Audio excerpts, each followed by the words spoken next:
Welcome. I am glad you are joining me today. I am Kim, and I will be discussing the role that human resource HR faculty can play in enhancing the learning of their students.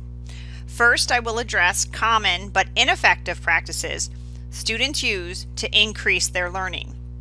Next, I will provide several techniques that will strengthen the retrieval practices of your students. And last, I will offer simple and easy ways you can incorporate these techniques into your classes. Learning objectives. After this presentation, HR faculty should be able to 1. Define 3 common but ineffective ways students study. 2. List 4 ways to enhance the learning of their students.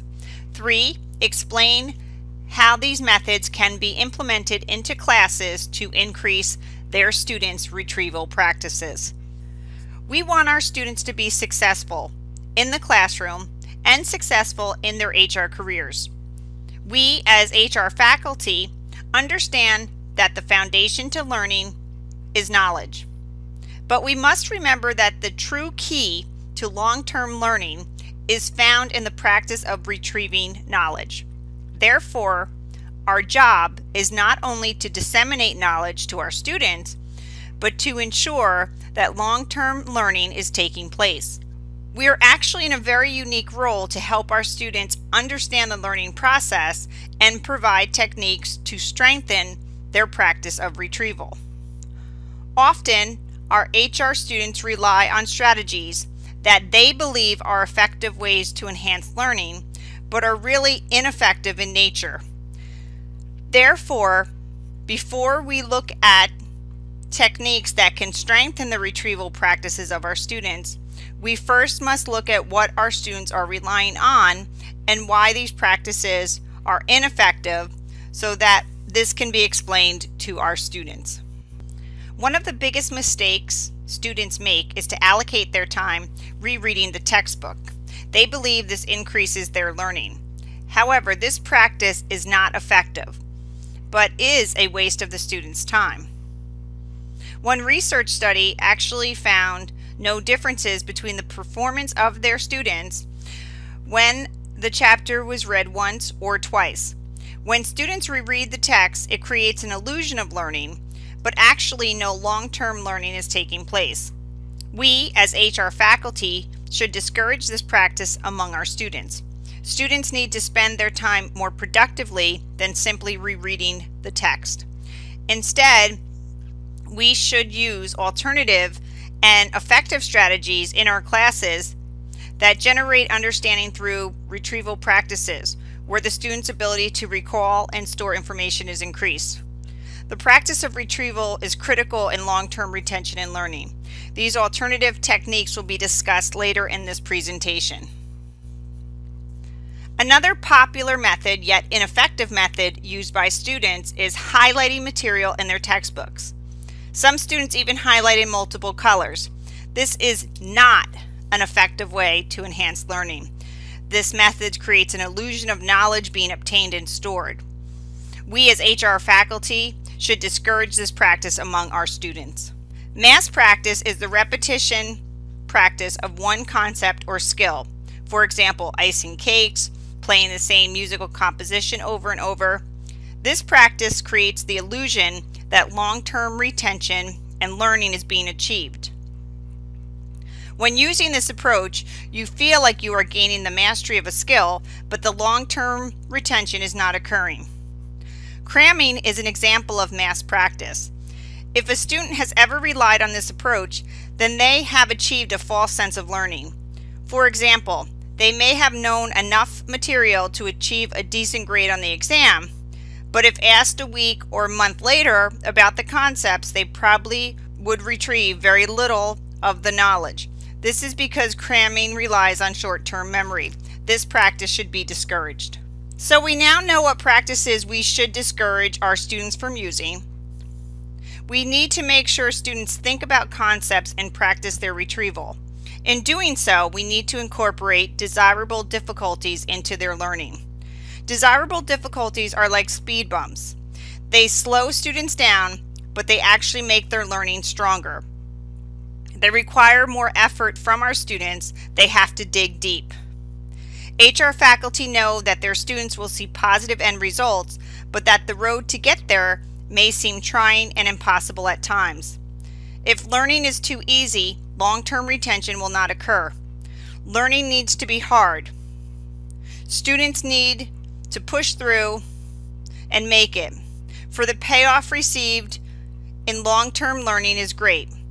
This is important with HR students since they are often assigned difficult projects that are based on real-world applications in their classes. They need to develop skills to persevere so they can strengthen their retrieval practices.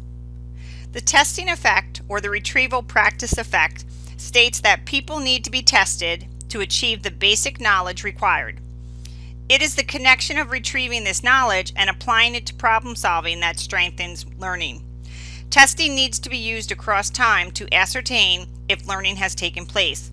Empirical support provides that the use of follow-up testing of materials helped with the retention of material. Research has also demonstrated that students' performance was better when testing was given compared to students that received no testing. Forms of testing that are more effective to contributing to long-term learning are those where the answers are provided by the test taker. However, regardless of the testing format, feedback needs to be provided so students are clear about the areas they have mastered and the areas that still need to be worked on. Testing should be used frequently and have a low-stakes approach. These conditions can lead to better long-term retention of material. The use of testing can strengthen the student's retrieval practice and increase performance. Quizzes gauge the student's metacognitions, what they know, and the areas where they are deficient and require more work. HR faculty should use quizzes more frequently, and they should be low stakes.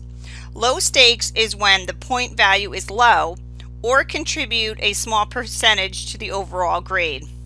The use of low stakes quizzing can lower test anxiety of students and can increase their performance. The format of quizzes should also be considered. The usual multiple choice format may not be as effective as a format where answers are provided by the test taker without prompting. Short answers or essays would be stronger since it would require more effort for retrieval on the part of the test taker. Questions on quizzes should not permit answers that can be memorized. Instead, they should include items that rely on application and evaluation, the higher order of Bloom's taxonomy, to strengthen the learning long term. In addition, we could suggest students devote some of their studying time to self-quizzing. They could construct their own questions of why, how, and what if about the concepts being studied. There is empirical evidence to support this technique increases the performance of students. Students should be encouraged to use flashcards in their studying. The flashcards could be prepared by the students themselves or by the faculty using educational software. The retrieval of knowledge through flashcards truly enhances long-term learning. In addition, when studying, advise students not to drop or remove terms that are comfortable from the pile. Studies have shown that when flashcards were used, the students' performance was better when the terms remained part of the pile compared to students where the terms were dropped out of the pile when they were mastered. Conceptual mapping is when students actually draw out the relationships between different concepts, which actually will help to strengthen their learning. Conceptual mapping can provide feedback to the students about which concepts require more attention. This could be used with a specific HR function to show the relationships between concepts. For example, in the area of recruitment, it could demonstrate the relationships between recruiters, vacancy characteristics, and personnel policies. Further, this could be used across functional areas to show relationships. So, for example, how recruitment relates to job analysis. There is empirical support that such a technique does enhance students' performance. HR faculty can have students use reflective writing, commonly called Write to Learn, to summarize what has been learned. This technique has been shown to increase performance. More specifically, The use of Right to Learn resulted in students earning a half of a letter grade higher than students that only copied material. There are many ways to incorporate this technique into your courses. You could allow students to reflect on what they have learned from class or remembered from the previous class. More specifically, you could have the students write 2 to 3 concepts that were covered in the previous week's class. An alternate way would be having the students write 2 to 3 takeaways from the class you just completed. Both approaches could be used in conjunction with your class schedule. A second way would be to use reflection after the students have completed a project.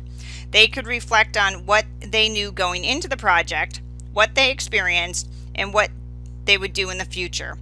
This could be shared with classmates to promote learning across the entire class. The practice of retrieving knowledge is key in learning. We as HR faculty can play a huge role in strengthening our students' learning. We can tell them what study practices are ineffective, for example, rereading the text and highlighting. We can incorporate more effective practices into our classes to help strengthen our students' learning. I hope you leave here today with the knowledge of more effective retrieval techniques and with the ease of their implementation into your courses. Here are the references of works that were used in compiling this presentation. I would encourage you to look further at them for more specific detail. Thank you for your time today.